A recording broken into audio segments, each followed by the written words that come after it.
Buletin Didik 19 Februari anda bersama saya Zaiti Zubair. Kementerian Pendidikan KPM hari ini mengumumkan tarikh pembukaan sesi persekolahan secara bersemuka selepas terjejas sebelum ini akibat pandemik COVID-19. Menteri Kanan Pendidikan Datuk Dr. Razi Jidin menegaskan pembukaan sekolah membabitkan sekolah rendah, menengah, vokasional swasta dan antarabangsa itu perlu mematuhi SOP bagi menjamin sesi pengajaran dan pembelajaran dalam keadaan selamat. Menjelas secara terperinci, beliau berkata, bagi prasekolah dan sekolah rendah membabitkan pelajar tahun 1 dan 2, tarikh sekolah dibuka ditetapkan bermula 1 Mac ini. Manakala bagi pelajar tahun 3, 4, 5 dan 6, sekolah akan mula dibuka pada 8 Mac. Mungkin ada yang tertanya-tanya mengapa murid prasekolah tahun 1 dan tahun 2 hadir lebih awal ke sekolah. Seperti yang mana yang kita tahu, anak-anak ini sebelum ini, tahun lepas, jumlah hari mereka bersekolah secara bersemuka adalah amat terhad. Oleh yang demikian, bagi membolehkan anak-anak ini membiasakan diri dengan SOP di sekolah, khususnya anak-anak yang baru masuk ke tahun 1 sebagai contoh, maka KPM telah membuat keputusan supaya murid prasekolah, murid tahun 1 dan murid tahun 2 akan ke sekolah terlebih dahulu. Ini akan memberi ruang kepada guru-guru untuk membiasakan anak-anak ini dengan SOP baru di sekolah dan juga untuk guru-guru bersama-sama dengan ibu bapa mencari kaedah terbaik berkaitan dengan penyuraian anak-anak pada akhir persekolahan. Pada sidang medianya mengenai tarikh pembukaan sekolah siang tadi, beliau turut mengumumkan bagi sekolah menengah sesi persekolahan diputuskan pada 4 April ini bagi kumpulan A membabitkan negeri Johor, Kedah, Kelantan dan Terengganu. Manakala kumpulan B untuk lain-lain negeri bermula pada 5 April. Peperiksaan SPM kali ini amat berbeza kaedah pelaksanaannya berbanding dengan SPM tahun-tahun sebelum ini. SOP untuk peperiksaan SPM adalah amat terperinci dan amat ketat bagi memastikan anak-anak kita yang akan menduduki SPM bermula pada hari Isnin ini dapat menduduki peperiksaan dalam keadaan tenang dan juga selamat. Berbeza dengan tahun-tahun sebelum ini, biasanya Dewan Peperiksaan ini hanya satu sahaja. Namun untuk SPM kali ini bukan sahaja Dewan Peperiksaan perlu disediakan, tetapi kita juga menyediakan bilik alternatif. Sekiranya berlaku apa-apa melibatkan murid dalam Dewan Peperiksaan, ada bilik alternatif yang boleh digunakan. Selain itu, bagi Kolej Vokasional untuk pelajar CJ Vokasional tahun 1 dan Diploma Vokasional tahun 1 semester 2 akan dibuka 1 Mac ini. Semua sekolah swasta yang berdaftar di bawah KPM turut dibuka pada tarikh sama seperti sekolah kerajaan. Serta sekolah antarabangsa atau IPS kategori pusat diputuskan dibuka mulai 8 Mac.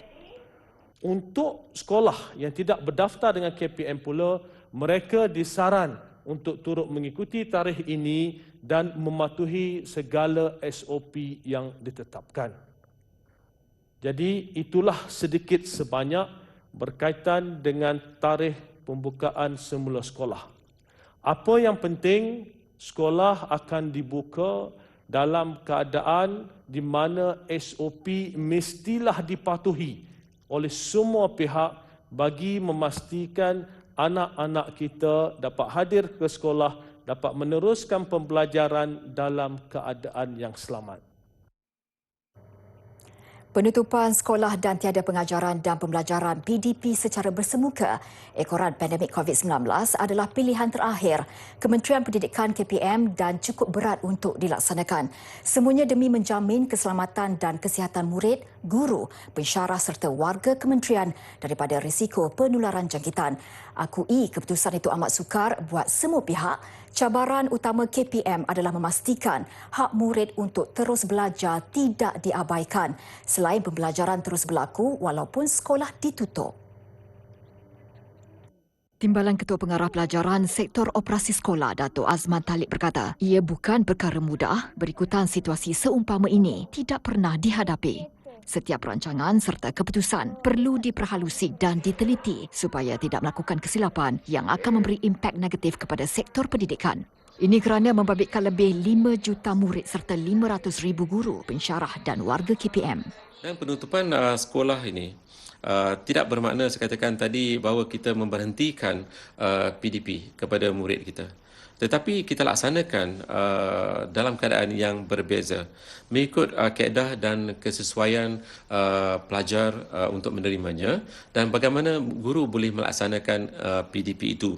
Dan dalam keadaan yang seperti ini, PDPR dirancang dengan berstruktur dan teliti bentuknya supaya paling penting apa yang dicapai oleh murid itu pada tahap yang optimum.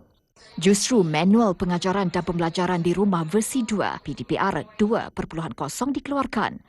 Manual itu menekankan 3 pendekatan secara dalam talian, luar talian dan off-site, iaitu kaedah pembelajaran di lokasi seperti pusat komuniti maupun mana-mana premis yang diisytiharkan sebagai pusat pemindahan sementara akibat bencana atau wabak.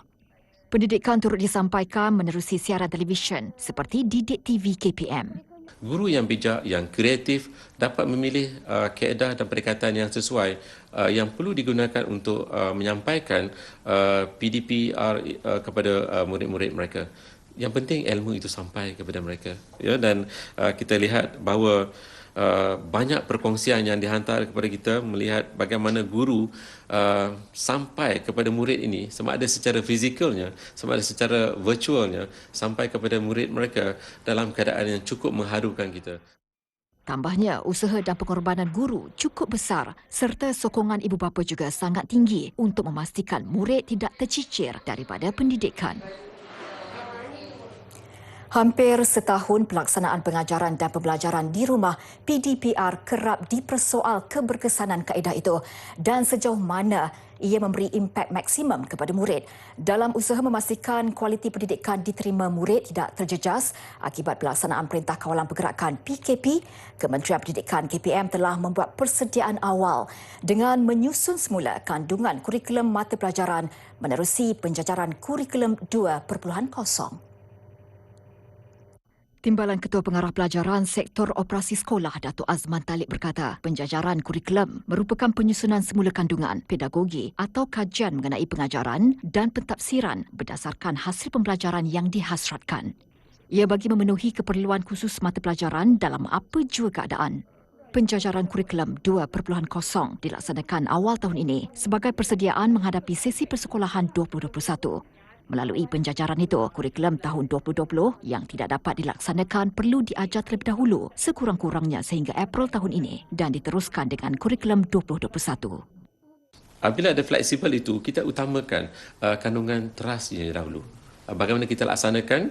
Yang ini guru lebih bijak melihat kemampuan murid mereka, disesuaikan tahap penguasaan yang boleh dikuasai, disesuaikan dengan kehendak dan keperluan itu, maka guru akan menggunakan pelbagai pendekatan dan kaedah untuk menyampaikan kandungan teras diikuti dengan kandungan tambahan dan kandungan pelengkap yang lain yang ada dalam kurikulum itu.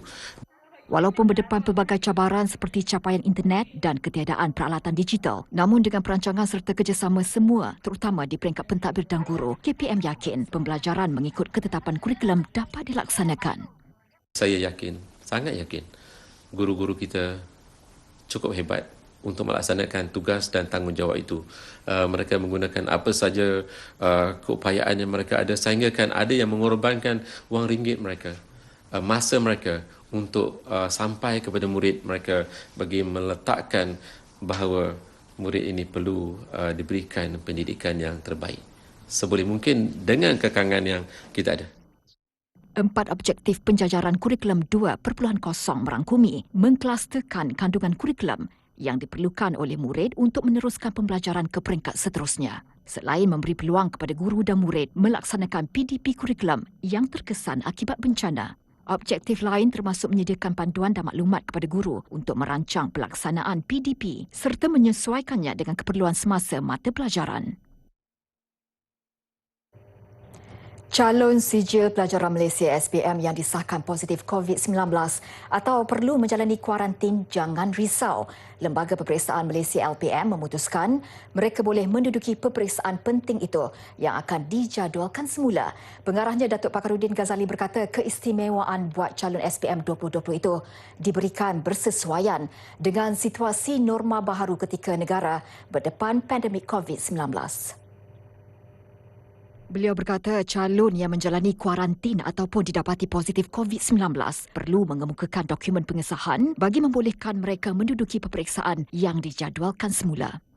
Yang COVID yang dah disahkan positif COVID-19 ini berada di rumah, dia perlu ibu bapa hubungi pihak sekolah memaklumkan perkara tersebut.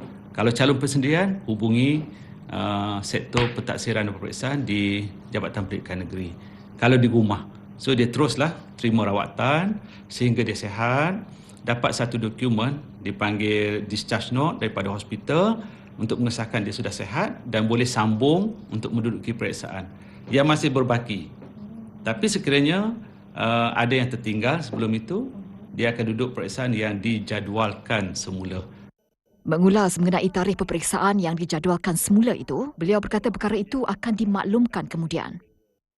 Sebenarnya kita ada dua kategori calon yang tidak boleh menduduki peperiksaan pada kali ini. Apabila mereka disahkan positif COVID-19 ataupun mereka diarahkan kuarantin dan mereka tidak boleh hadir ke pusat peperiksaan atas faktor keselamatan calon-calon lain. Tapi kalau ada calon bergejala kurang sihat, mereka boleh dapatkan rawatan. Kalau diarahkan masuk hospital, mereka akan duduk peperiksaan di calon sebagai calon hospital. Tidak ada masalah. Jadi atas faktor itu, maka lembaga peperiksaan sudah bersedia.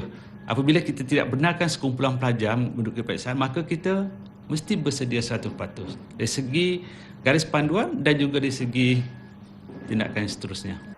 Peperiksaan utama iaitu SPM dan Sijil Vocational Malaysia SVM dijadual bermula pada Isnin ini. Diikuti Sijil Tinggi Persekolahan Malaysia STPM, Sijil Kemahiran Malaysia SKM, Sijil Tinggi Agama Malaysia STAM dan Diploma Vocational Malaysia DVM tahun 2020. Selain periksaan antarabangsa yang setara tahun lalu, peperiksaan awam itu akan berlangsung hingga 25 Mac membabitkan 401,105 calon. Debaran kian terasa menjelang 3 hari sebelum peperiksaan sijil pelajaran Malaysia SPM.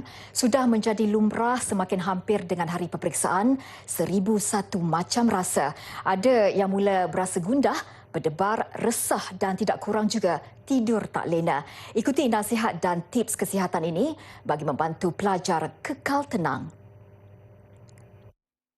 Menurut pencetus inspirasi Datuk Profesor Dr. Muhayya Muhammad, terdapat beberapa aspek kesihatan yang perlu dijaga bagi pelajar fokus menduduki peperiksaan.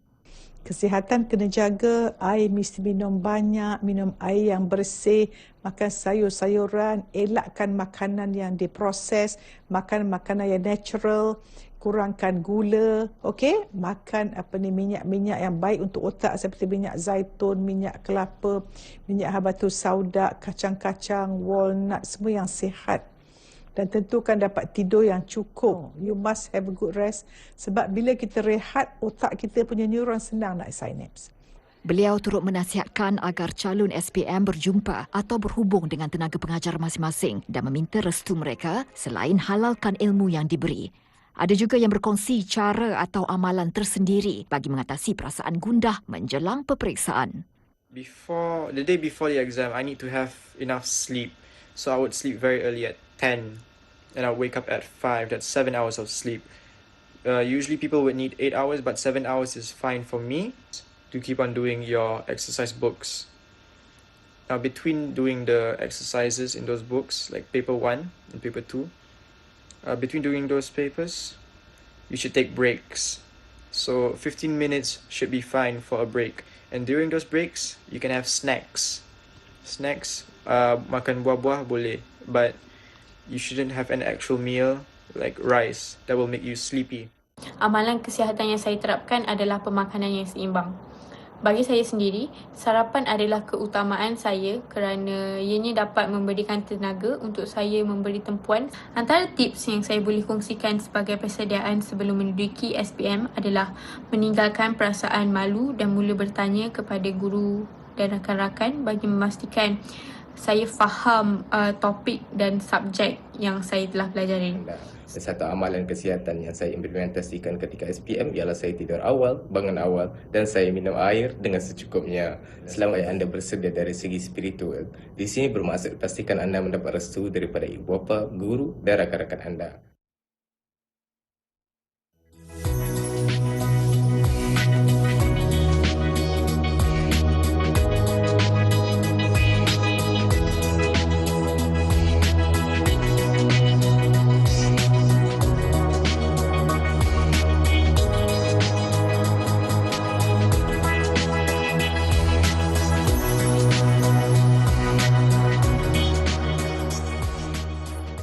Ikuti pembelajaran melangkaui bilik darjah melalui Didik TV KPM, pendidikan maya yang meliputi kurikulum kebangsaan, dikendalikan oleh guru-guru berpengalaman untuk murid-murid prasekolah, rendah dan menengah. Pembelajaran kini lebih menyeronokkan bila-bila masa di mana jua. Hanya di NTV7. Didik TV.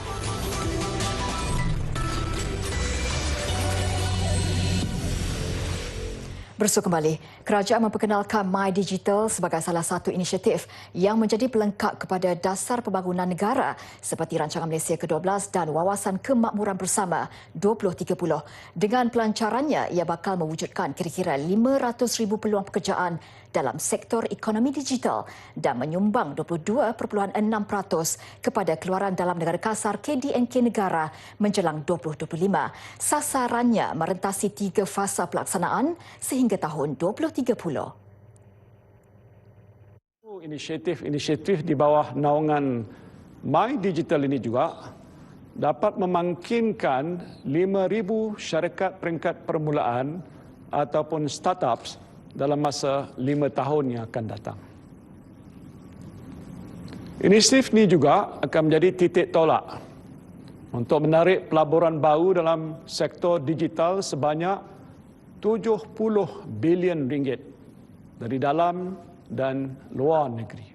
Ia juga memberi peluang untuk industri keusahawanan melangkah ke hadapan. Ini kerana sebanyak 875,000 perusahaan mikro, kecil dan sederhana akan digalakkan untuk menggunakan platform e-dagang. Sekaligus mensasarkan tahap produktiviti sektor ekonomi meningkat 30% lebih tinggi berbanding hari ini menjelang 2030. Dan bagi sektor awam pula, semua agensi akan menyediakan kemudahan transaksi tanpa tunai sebagai pilihan utama menjelang 2022. Siang tadi, Perdana Menteri Tan Sri Muhyiddin Yassin menyempurnakan Majlis Pelancaran My Digital dan rangka tindakan ekonomi digital Malaysia secara maya. Yang inklusif, bertanggungjawab dan mampat. Menyedari kesukaran dihadapi pelajar dan ibu bapa untuk pengajaran dan pembelajaran di rumah berikutan norma baharu pandemik COVID-19, kerajaan memperkenalkan inisiatif My Device untuk memastikan semua pelajar di Malaysia mendapat akses kepada peranti digital bagi tujuan pembelajaran menjelang 2025. Menteri di Jabatan Perdana Menteri Datuk Seri Mustafa Mohamed berkata data percuma akan diberikan kepada pelajar dari golongan sasar. Jelasnya, inisiatif yang diperkenalkan sempena pelancaran My Digital dan rangka tindakan ekonomi digital Malaysia hari ini akan dilaksanakan melalui kerjasama kerajaan, swasta dan rakyat. Ia bertepatan dengan sasaran menjelang 2030 Malaysia sebagai peneraju serantau dalam ekonomi digital dengan kekuatan pelbagai latar belakang budaya dan bangsa serta tenaga kerja yang mudah menyesuaikan diri dengan perubahan. Antara hasrat kita menjelang tahun 2025 ialah semua pelajar mendapat akses kepada pembelajaran dalam talian, 80% perkhidmatan kerajaan dalam talian daripada peringkat awal ke akhir. Semua kementerian dan agensi menyediakan kemudahan pembayaran tanpa tunai dan perusahaan mikro, kecil dan sederhana yang menjadi tulang belakang ekonomi Malaysia akan menikmati peluang yang lebih besar untuk membangun dan berkembang pada peringkat domestik serantau bahkan global melalui pulangan daripada pendigitalan. Dalam menjayakan visi terbabit, tumpuan adalah mewujudkan perniagaan celik digital serta berjaya mengendalikan perkhidmatan serta memacu inovasi yang berupaya untuk mengubah industri. Ujarnya perniagaan akan dapat memanfaatkan pasaran yang lebih meluas melalui pendigitalan selain meningkatkan daya saing. Sektor kerajaan juga komited memperluas pendigitalan dalam perkhidmatan disediakan, membolehkan sebarang urusan di pejabat kerajaan boleh dijalankan tanpa perlu hadir secara fizikal. Assalamualaikum kepada semua calon SPM 2020. Saya mengucapkan selamat maju jaya dalam menduduki SPM pada tahun ini. Semoga berkat kesabaran anda semua menghadapi pembelajaran dalam musim COVID ini membuahkan hasil pada suatu hari nanti. Jawab dengan tenang, okey? Untuk calon SPM 2020, jangan jadikan alasan wabak pandemik COVID-19 sebagai halangan. Kuatkan semangat anda dan gunakan masa yang ada sebaik mungkin. Dan saya ingin ucapkan selamat menduduki peperiksaan SPM 2020 kerana anda masa depan negara. Hai, Assalamualaikum. Saya Cikgu Ni. Cikgu nak ambil kesempatan ni untuk mengucapkan selamat menduduki peperiksaan SPM 2020 bagi semua pelajar yang menduduki. Jangan risau kalau soalan terlampau susah ke. Yang penting anda dah berusaha dan dah mencuba yang terbaik.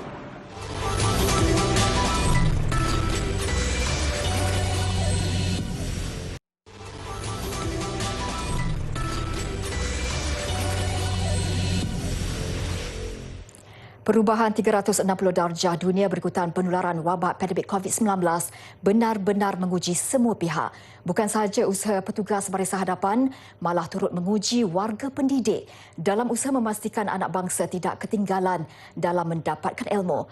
Justru warga pendidik terutama guru disaran mencari alternatif bagi menarik minat murid-murid untuk terus fokus ketika PDPR. Perubahan norma baharu kini memaksa ramai pihak untuk menyesuaikan diri dalam apa jua situasi. Ini termasuk bidang pendidikan di mana kerajaan perlu memikirkan cara agar anak-anak bangsa terus menimba ilmu di samping terhindar daripada penularan wabak COVID-19.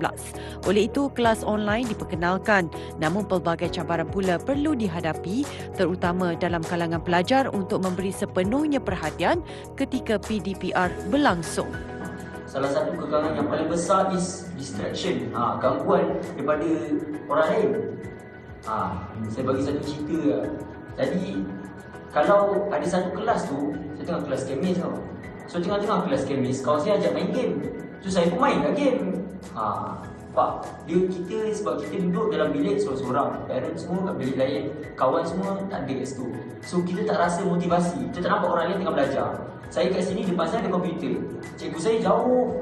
Memang berapa ratus kilometer jauh. Jadi kalau saya main game pun, cikgu tak nampak. Kalau saya nak pergi tidur pun, cikgu tak nampak.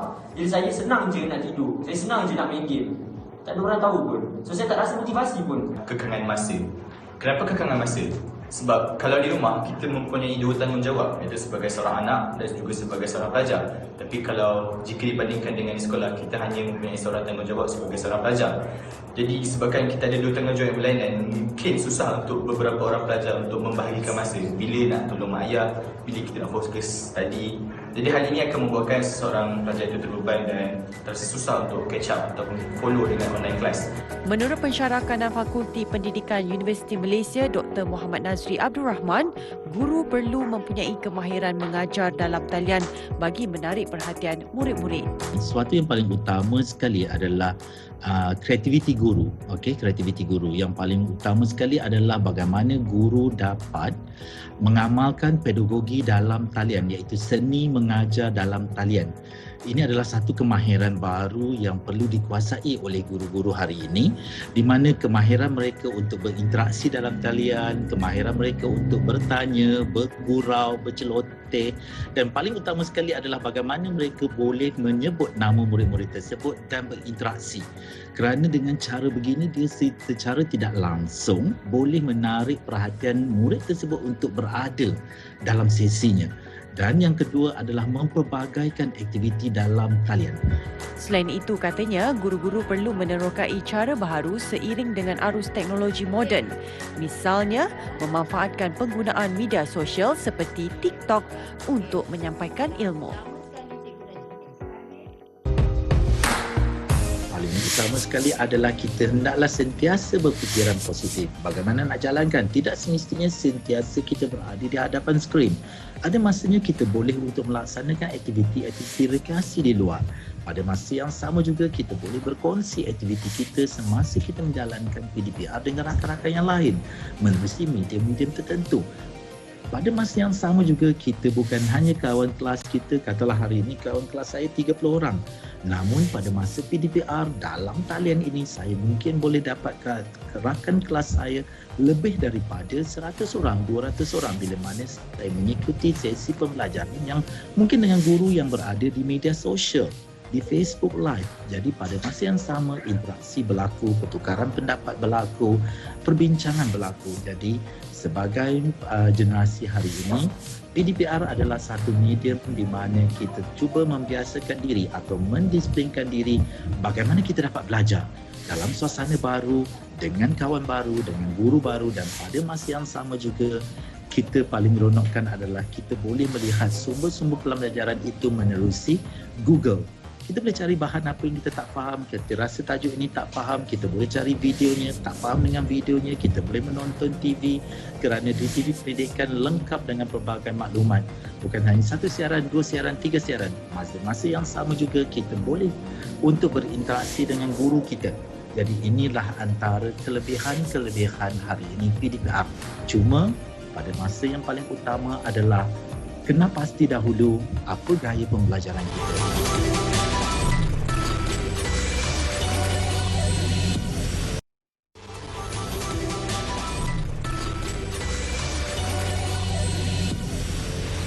Agensi Pentadbiran Aeronautik dan Angkasa Kebangsaan NASA berjaya mendaratkan kenderaan robotik di permukaan planet Marikh selepas 7 bulan di angkasa lepas. Kenderaan yang dinamakan Perseverance merupakan robotik ketiga mendarat di Marikh dengan pendaratan itu sekaligus bermula misi untuk mengesan kehidupan di planet itu. Perseverance, iaitu robot 6 roda bernilai $2.7 bilion, dilengkapi pelbagai peralatan saintifik termasuk drone mini seberat 1.8 kg, 2 kamera, komputer dan sensor navigasi serta sel solar. Kenderaan robot itu melakukan pelayaran di angkasa lepas meliputi jarak 472 juta kilometer sebelum menembusi atmosfera Marikh pada 19,000 km sejam bagi memulakan pendaratan di permukaan planet Marikh. Misi NASA adalah mencari dan membawa pulang sampel geologi yang mungkin dapat memberi petunjuk asal-usul kehidupan dalam tempoh 10 tahun. Ia merupakan misi paling berisiko yang pernah dilakukan NASA. Menurut NASA, jika misi tersebut berjaya, ia akan membuka dimensi baharu penerokaan Marikh. 2 misi NASA ke Marikh seterusnya dirancang untuk mengambil sampel dan mengembalikannya ke NASA pada dekad berikutnya. Untuk rekod, NASA mempunyai 3 satelit di orbit Marikh bersama 2 lagi daripada agensi angkasa Eropah.